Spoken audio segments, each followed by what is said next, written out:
नमस्ते दोस्तों, आप सबका फिर से स्वागत है आपके अपने YouTube चैनल नोपीडिया में। आज मैं आपके सामने फिर से हाजिर हूँ एक नई कहानी लेकर। तो चलिए बिना कोई देरी किए कहानी शुरू करते हैं।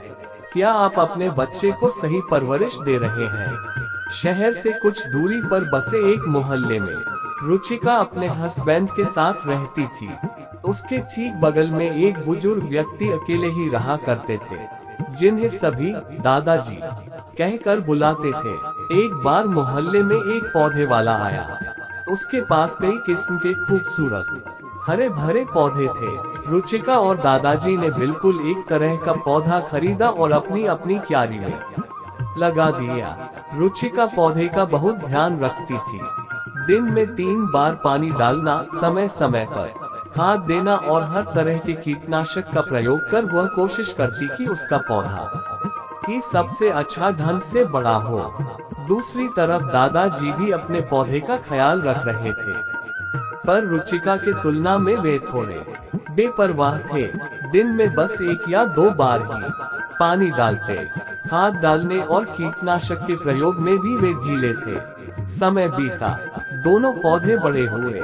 रुचिका का पौधा हरा भरा और बेहद खूबसूरत था। दूसरी तरफ दादाजी का पौधा अभी भी अपने सर्वश्रेष्ठ रूप में नहीं आ पाया था। ये देखकर रुचिका मन ही मन पौधों के विषय में अपनी जानकारी और देखभाल करने की लगन को लेकर गर्व महसूस करती थी। फिर एक रात अचानक ही मौसम बिगड़ गया। हवाएं तूफान का रूप लेने लगी, बादल गरजने लगे और रात भर आंधी तूफान और बारिश का खेल चलता रहा।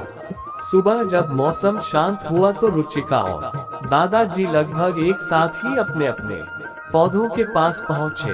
पर ये क्या, रुचिका का पौधा जमीन से उखड़ चुका था, जबकि दादाजी का पौधा बस एक और जरा सा झुका भर था।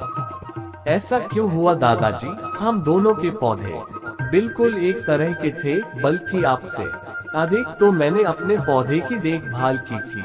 फिर आपका पौधा प्रकृति की इस चोट को झेल कैसे गया, जबकि मेरा पौधा धराशायी हो गया?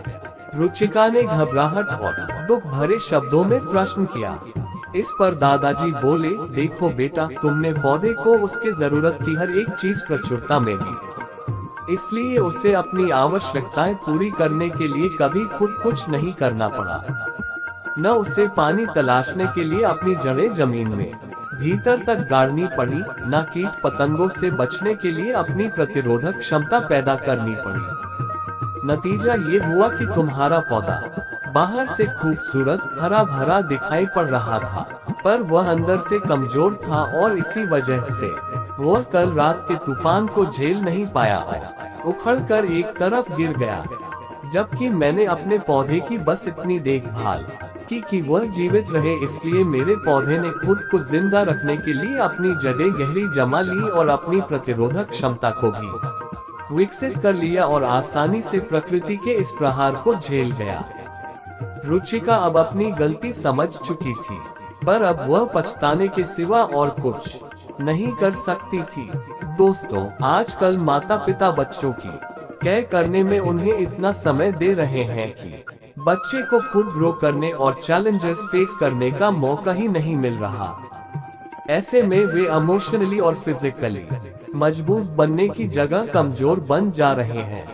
बच्चों को पालना और प्लांट्स की देखभाल करने में काफी सिमिलरिटीज है। ऐसे ही छोड़ देने पर बच्चे और प्लांट्स दोनों बिगड़ जाते हैं और जरूरत से अधिक केयर करने पर वे कमजोर हो जाते हैं। इसलिए बतौर अभिभावक जरूरी है कि हम एक सही बैलेंस के साथ अपने बच्चों को पाले पोसे और सही परवरिश दें, ताकि वे उस पौधे की तरह बने जो मुसीबतों के आने पर गिरे नहीं, बल्कि अपना सीना चौड़ा कर उनका सामना कर सकें। आज खुद से एक प्रश्न करिए, क्या आप अपने बच्चे को सही परवरिश दे रहे हैं?